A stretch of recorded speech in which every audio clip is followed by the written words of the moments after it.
नमस्कार, आप live cities देख रहे हैं। मैं हूं गरिमा भारती। बात अगर बिहार की जाए तो यहां पर आपको 90% घर ऐसे मिल जाएंगे जहां पर बच्चे सिविल सर्विसेज की तैयारी करते हैं। उनका ख्वाब होता है आईएएस आईपीएस बनने का या फिर स्टेट पीसीएस की नौकरी करने का। ऐसे में बिहार में कई तरह के कोचिंग संस्थान भी खुले हुए हैं, लेकिन अगर कोचिंग संस्थानों में आपको किसी आईएएस के द्वारा गाइडेंस मिले तो इससे बड़ी बात और क्या हो सकती है। दरअसल पटना में पूर्व आईएएस अधिकारी अरुण कुमार के द्वारा अशोका सिविल सर्विसेज इंस्टीट्यूट का आज शुभारंभ किया गया है। और आपको बता दें कि इससे पहले सेवानिवृत्ति उन्होंने 2018 में ही ले ली थी और अपने कार्यकाल के दौरान भी और सेवानिवृत्ति के बाद भी उन्होंने कई सारे बच्चों को ऐसे ही पढ़ाया था जिन्होंने सिविल सर्विसेज की परीक्षा पास कर ली थी। आज जब उद्घाटन हुआ, आप तस्वीरों में देख सकते हैं कि इस इंस्टीट्यूट का उद्घाटन हो गया है। इसके बाद क्या कुछ कहा है अशोक कुमार ने, आप सुनिए। भगवान बुद्ध और सम्राट अशोक, भगवान महावीर और मनेर शरीफ, सभी धर्मों का सम्मान करने वाली धरती रही है बिहार। और इस धरती पर आज शुरू से ही ये ज्ञान की धरती रही है। विश्व में एक शांति का संदेश दिया है, ज्ञान का संदेश दिया है। विभिन्न धर्म का सूत्रपात यहाँ हुआ है, चाहे वो हिंदू धर्म हो, बौद्धिस्ट हो, जैन हो या सिख हो। गुरु गोविंद सिंह की भी धरती रही है। इस जगह पर ज्ञान की आगे बढ़ाने की अभिलाषा लेकर मैं स्वैच्छिक सेवानिवृत्ति लेकर आया हूँ। 1995 बैच का मैं सिविल सर्वेंट रहा हूँ। मैं भारत सरकार के विभिन्न पदों पर कार्य किया हूँ। निदेशक था मैं रक्षा मंत्रालय में, कमिश्नर डिपार्टमेंटल इंक्वायरी था मैं सेंट्रल विजिलेंस कमीशन, केंद्रीय सतर्कता आयोग, नई दिल्ली में। 2018 में मैंने सेवानिवृत्ति लिया। सेवानिवृत्ति से पहले भी शिक्षण, पठन, पाठन, अध्ययन और अध्यापन, ये मेरा एक शौक़ ही नहीं, मेरी जीवन वृत्ति रही है। अपने बच्चों को पढ़ाना, अपने परिवार के लोगों को पढ़ाना, अपने समाज के लोगों को पढ़ाना, अपने गांव के बच्चों को पढ़ाना, ये मैं करता रहा हूँ और इसके रिजल्ट भी मुझे हमेशा मिलते रहे। आज मेरे परिवार में भी बहुत सारे लोग हैं जो आईएएस है, कुछ तो बिहार कैडर में भी है और बहुत सारे प्रशासनिक पदों पर हैं। और हमारे द्वारा काफ़ी लोग ट्रेंड हुए जो कि यूपीएससी क्वालिफाई किए, बीपीएससी क्वालिफाई किए। मैंने भी यूपीएससी क्वालिफाई करने से पहले 1994 में बीपीएससी में मेरा 7th रैंक था, लेकिन मैं यूपीएससी में जाना श्रेष्ठकर समझा, मैं वहीं गया। बिहार के प्रति लगाव रहा है और अभी मैं एक अशोका सिविल सर्विसेज का स्थापना किया हूँ। और यह स्थापना करने से पीछे भी मैंने कुछ कार्य किया, जैसे कि मैंने मेंटरशिप प्रोग्राम शुरू किया था यहीं पटना में और अन्य जगहों से, सिक्किम से, हैदराबाद से, महाराष्ट्र से बच्चों को रख के मैंने उनको पढ़ाया और मैंने पूरा परिमार्जित किया अपने पढ़ाने के सिस्टम को कि क्या ये काम करता है कि नहीं। मेरा ऑनलाइन वेबसाइट भी है जिस पर कि सभी 1200 से 1300 क्लासेज है जो बच्चों के साथ हमने दिया है, उनको पढ़ाया है।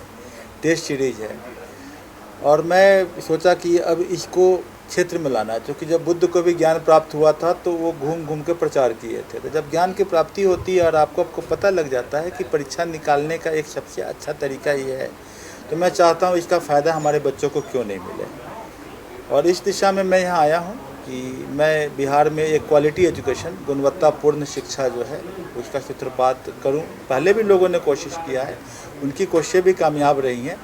उसमें मैं भी उस कड़ी में कुछ आगे बढ़ाने की कोशिश कामना रखता हूँ। देखिए, सभी इंस्टीट्यूट में एक ही चीज़ कॉमन होनी चाहिए, गुणवत्तापूर्ण शिक्षा और रिजल्ट का ओरिएंटेशन, रिजल्ट आना चाहिए।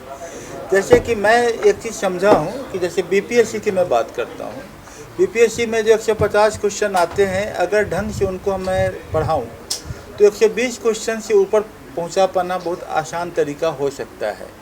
कंपटीशन टफ हो जाएगा। मैं आज देखता हूँ कि मेंस परीक्षा में भी उतना कठिन कंपटीशन नहीं हो पा रहा है। तो अगर हम गुणवत्तापूर्वक ढंग से हम पठन, पाठन, अध्ययन, अध्यापन का माहौल यहाँ बनाए इस जगह पर, तो मैं अपनी बात कर सकता हूँ कि मैं उसको एक रास्ता दिखा सकता हूँ, मंजिल तक पहुँचा सकता हूँ। मेरे में एक अंतर ये है कि मैं चूँकि खुद सिविल सर्वेंट रहा हूँ और मैं खुद एग्ज़ाम क्वालिफाई कर चुका हूँ और अच्छे रैंक से क्वालिफाई किया हूँ। और मेरे बच्चे भी जो है all India rank 42nd rank तक लाए हैं, 109 रैंक लाए हैं मेरे द्वारा ट्रेंड बच्चे, जो कि अभी बिहार कैडर में भी आईएएस ऑफिसर हैं। ऐसे लोग हैं, तो उनके मैंने समझाया है, पढ़ाया है। तो मैं एक जानता हूँ कि रास्ता क्या है, क्योंकि मैं खुद वहाँ पहुँचा हूँ तो रास्ता भी मुझे पता है। तो मैं इसमें समझ पा सकता हूँ कि मेरा योगदान थोड़ा बन सकता है, और ये जो भी योगदान बने वो बिहार के लिए मैं वाकई में बहुत आभारी रहूँगा कि आपका सहयोग मिल रहा है, बिहार की जनता का सहयोग मिल रहा है। और मेरी पत्नी जो है वो सामाजिक कार्य में अपना सहयोग कर रही हैं। वहाँ से भी कुछ बच्चे, अगर उनके द्वारा जो बच्चे मार्गनिर्देशित हो जाएं, प्रेरित हो जाए, वो बच्चे मेरे पास आए, उनको मैं बना लूँ, तो मुझे लगता है बिहार का बहुत बड़ा काम मैं कर लूँगा। क्योंकि प्रशासन एक वो इकाई है जो कि समाज को बदलने का, समाज की सेवा करने का रास्ता बन सकता है। वैल्यू एजुकेशन देने की ज़रूरत है आज के समय में। देखिए, फेयर एग्ज़ाम होना चाहिए। अब फेयर एग्ज़ाम कराना समाज के हर वर्ग की जिम्मेदारी होती है, सरकार की जिम्मेदारी तो है ही। अगर आज आपने जो प्रश्न किया कि प्रश्न पत्र लीक हो रहे हैं, तो स्वाभाविक बात है कि सरकार को अपनी निष्ठा से ऊपर बढ़कर इस बात की पूर्ण इंक्वायरी होनी चाहिए, क्योंकि किसी बच्चे की आशाओं के ऊपर तुषारापात है। कोई बच्चा घर से 3,000, 1,500, 2,000 रुपया मंगवाता है हर महीना, और उसके द्वारा वो चाहता है अपने भविष्य संवारने को। अगर इस तरह से होता रहेगा तब तो बच्चों का आशाएं पर तुषारापात हो जाएगा। हमें पूरी उम्मीद है कि आपकी मीडिया, जनता, लोग समझे और एक फेयर एग्ज़ाम का प्रैक्टिस की शुरुआत करें। संभवतः जो बहुत बड़ा आप लोगों ने किया है कि उद्भेदन किया है, एक निकाला है कि कैसे एग्ज़ाम का हुआ, अब के बाद सरकार चेतेगी और फेयर एग्ज़ाम लग करेगी, मुझे उम्मीद है पूरी की पूरी। यहाँ पर हमने जो अभी डेमो क्लासेस चलेंगे और करीब 15-20 दिन तक डेमो क्लास चलेगा। और जैसे ऋतु जायसवाल जब भी बोल रही थी कि गंगा घाट पे जाके उन बच्चों का जो कि बिल्कुल नहीं कर सकते हैं, एफर्ड नहीं कर सकते हैं, उनके लिए समय देने का, तो वो तो मैं करूँगा ही। और 7 तारीख से मैं क्लास, शायद बैच शुरू हो जाए, उसका बैच शुरू हो जाए, और बैच में मैं एक बैच में 40 से 45 बच्चे रखने की बात करता हूँ। ऐसे कितने बैचेस चलेंगे? अभी क्षमता के ऊपर निर्भर है। अभी मैं शुरू में 2 बैच से चलूँ। हाँ, शुरू में 2 बैच चलूँ, केवश ना हो, इंडिविजुअल अटेंशन मिल सके, और 2 बैच चलाऊँ शुरू में। बाद में देखते हैं कि और क्या हम कितना सस्टेनेबल मॉडल बना सकते हैं। तो आपने अशोक कुमार को सुना, आईएएस अधिकारी रहे, भारत सरकार के बड़े बड़े पदों पर इन्होंने काम किया है।